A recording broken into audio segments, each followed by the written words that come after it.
کا تاج پہنایا.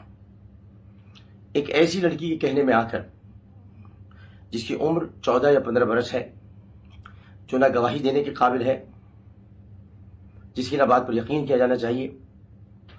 اور میں آپ کو کچھ علماء کرام کے خیالات بھی اس میں دکھا دوں گا، آپ دیکھ لیجئے گا کہ وہ کیا کہہ رہے ہیں اس طرح کی باتوں پر.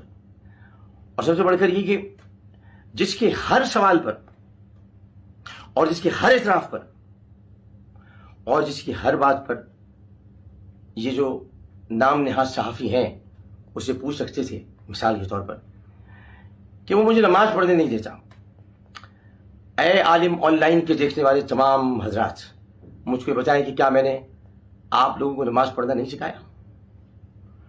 کیا وہ لوگ آ کر اعتراف کریں گے کہ جو انہوں نے مجھے دیکھ کر نماز پڑھنا سیکھی؟ کیا میں نماز پڑھنے سے کسی کو روک سکتا ہوں جو کہ ابھی شروع سے ہی حبیب مصطفیٰ صلی اللہ علیہ وآلہ وسلم کا نام لے رہے ہیں؟ کیا میں نے آپ کو روزے رکھنا نہیں سکھایا؟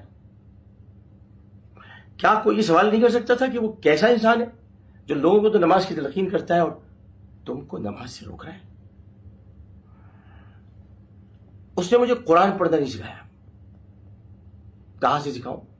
الف لام میم ذالک الکتاب لا ریب فیہ ھدی للمتقین الذین یؤمنون بالغیب ویقیمون الصلاۃ ومما رزقناہم ینفقون. جس کو زبانی یاد ہو قرآن نہیں سکھائے گا. جب اس ملک میں نبی کریم صلی اللہ علیہ وسلم کی شان اقدس میں یہ بار بار کہا جا رہا تھا کہ وہ حجرات کی آیت ہے، صحابہ کرام، میں اس وقت آیت پڑھ رہا تھا اور یہ سیاستدان آیت بتانے کی کوشش کر رہے تھے.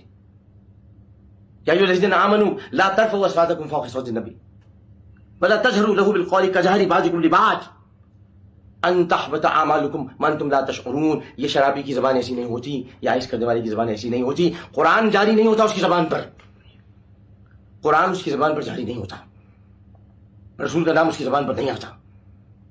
تھرا جاتے رسول کا زبان آتا ہے جو اس طرح آتا ہے محمد صلی اللہ علیہ وآلہ وسلم. میں صلی اللہ علیہ وسلم نہیں پڑھتا، بچپن سے میں یہی پڑھتا ہے.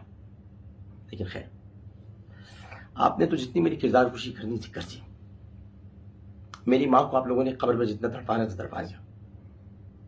اس ملک کے لیے میری تمام خدمات کو آپ نے چولہے میں ڈال دیا. ایک ایسی لڑکی کی کہنے میں آ کر جس کا انٹرویو لینا ہی نہیں چاہیے تھا. اس نے تنسیق نکاح کا دعویٰ کیا تھا، میں عدالت میں چلا آیا تھا. یہ جو نئے یوٹیوبرز آ گئے ہیں، یہ جو نئے صحافی آ گئے ہیں، انہوں نے آ کر پورے پاکستان کا بیڑا غرق کر کے رکھ دیا. انٹرویو پہ انٹرویو اور اپنے اپنے تبصرے دے رہے ہیں. کیونکہ عامر لیاقت کا بغض ایک ایسا بغض ہے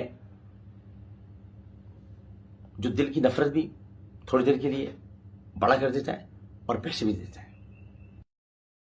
مرد اور عورت نے شوہر الحمدللہ وحدہ والصلاة والسلام علی من لا نبی بعدہ، اما بعد، اعوذ باللہ من الشیطان الرجیم.